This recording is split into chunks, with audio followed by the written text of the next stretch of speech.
Konnichiwa मिनासान, कौन से documents देने हैं, कौन सा एग्ज़ाम देना है।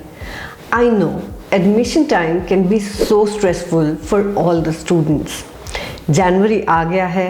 Most of the universities in Japan will open their admissions for fall 2024 in January, and all of you, I'm sure, are stressed about documentation and the exams that you should have taken, but I hope this video will help you somehow to understand कि documentation और exams कौन से चाहिए हैं Japanese universities के लिए।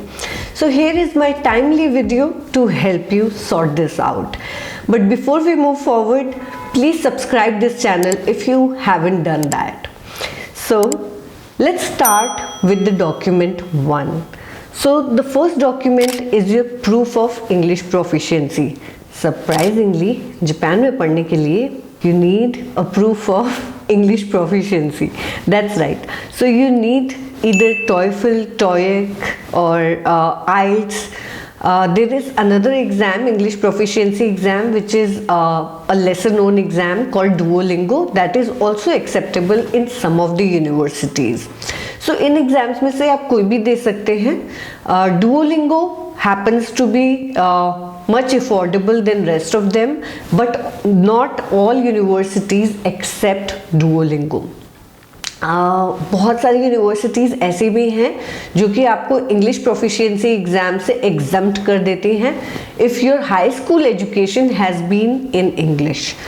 सो ये आपको चेक खुद से करना पड़ेगा। जिस भी यूनिवर्सिटी में आप एडमिशन लेना चाहते हैं, ये देखना पड़ेगा कि उनकी क्या रिक्वायरमेंट है, वो कौन से एग्ज़ाम्स एक्सेप्ट करते हैं और क्या इंडियन स्टूडेंट्स उनके लिए एग्जम्पशन में आते हैं कि नहीं if your education has been in English. Moving on to the next one, it is Japanese proficiency. I know सब लोगों को ऐसा लगता है कि जापान में पढ़ने के लिए जापानीज़ आनी चाहिए, बट दैट्स नॉट ट्रू। अगर आप इंग्लिश मीडियम कोर्स के लिए अप्लाई कर रहे हैं, which I am assuming most of you will be applying to, so in that case you don't need any Japanese proficiency. In fact आपको Japanese proficiency exam भी देने की ज़रूरत नहीं है, obviously क्योंकि आपको जापानीज़ आती नहीं है।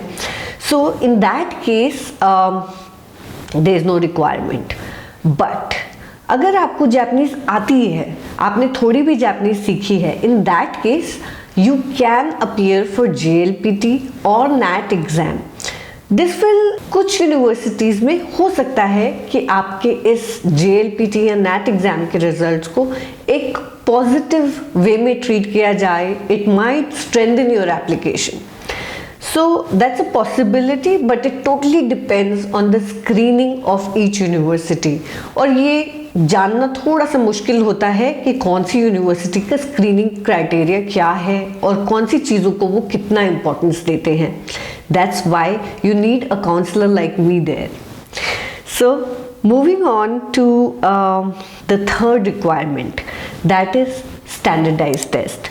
So standardized test में one can appear for the standardized test that is more relevant to the course that they are applying to. हमने अभी रिसेंटली बहुत सारे वीडियोस बनाए हैं स्टैंडर्डाइज्ड टेस्ट पे। हमने सैट, GRE, GMAT, ACT, इन सारे ही एग्ज़ाम्स को क्लोजली कवर किया है।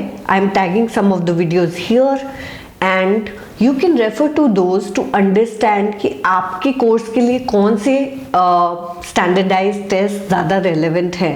स्टैंडर्डाइज्ड टेस्ट वैसे तो आपको पहले ही लेने पड़ते हैं क्योंकि उनका रिजल्ट आने में टाइम लगता है, but many universities have multiple application periods, so even if you are late, maybe your university will have another application period and you still have some time to appear for it. So मैं आपको एक example देती हूँ। जैसे कि अगर आप MBA के लिए अप्लाई कर रहे हैं, इन that case of course you should be applying for GMAT। Similarly अगर आप साइंस रिलेटेड कोर्सेज के लिए अप्लाई कर रहे हैं, then in that case maybe SAT exam और ACT will be more relevant to you. So it totally depends on the course that you are applying to. So you must speak to your counselor and find out which is the more relevant exam and prepare accordingly. Third is EJU. आपने ज़रूर सुना होगा, I am tagging the video here, we have made a comprehensive video on EJU. It is an entrance exam for international students who want to pursue higher education in Japan. ये exam जो है वो साल में 2 ही बार होता है, but I hope you are watching it timely. आपने अपनी एप्लीकेशन से पहले अगर देख लिया है या फिर अगर आप नेक्स्ट ईयर अप्लाई करना चाहते हैं, you can definitely take it.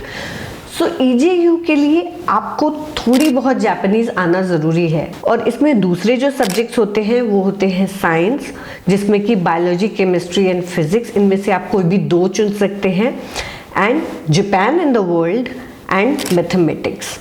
Mathematics में भी मैथमेटिक्स 1 एंड मैथमेटिक्स 2 है, depending on the course that you want to study, and because difficulty level of maths 1 and maths 2 I think is very different. So depending on the course कि वहाँ पे आपको कितने ज़्यादा maths की ज़रूरत है, you can choose that. अब आपके कोर्स में कौन सा एग्ज़ाम लगेगा ये तो आपको यूनिवर्सिटी ही बता सकती है या फिर मैं बता सकती हूँ. So that is something that you will have to check. Another document is your transcripts. So आपके हाई स्कूल की जितनी भी ट्रांसक्रिप्ट्स होती हैं, ट्रांसक्रिप्ट्स का मतलब है marksheets, you have to submit those. Next is LOR, letter of recommendation. It is very important.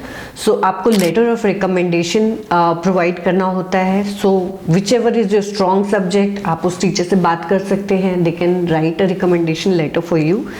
There are some universities which accept 2 recommendation letters also, but most of them just require 1. Next is essays.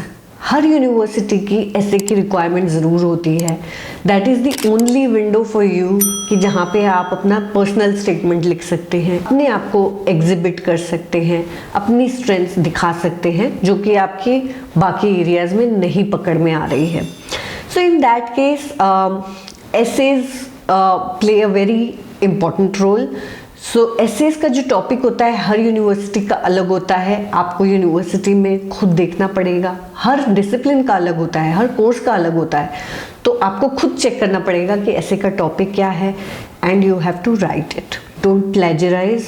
I need not say that. काफ़ी सारे students Google कर लेते हैं, chat GPT जिंदाबाद, they just refer to chat GPT and try to write their essays. But universities थोड़ी सी smart होती हैं. They deal with multiple research reports every day. Obviously they have mechanism, they have tools to identify essays which are copied. Please don't do that, क्योंकि you know it's a lifetime opportunity for you. Why mess it up by just escaping some hard work?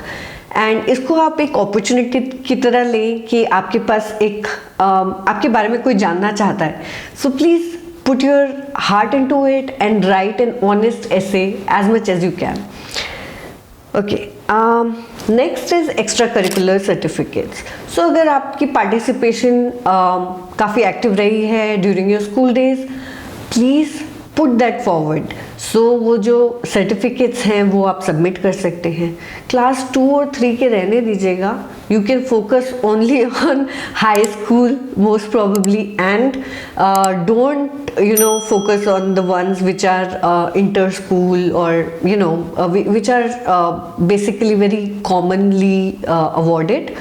अगर district level, national level, state level कुछ इस तरह का है तो फिर definitely you must submit those.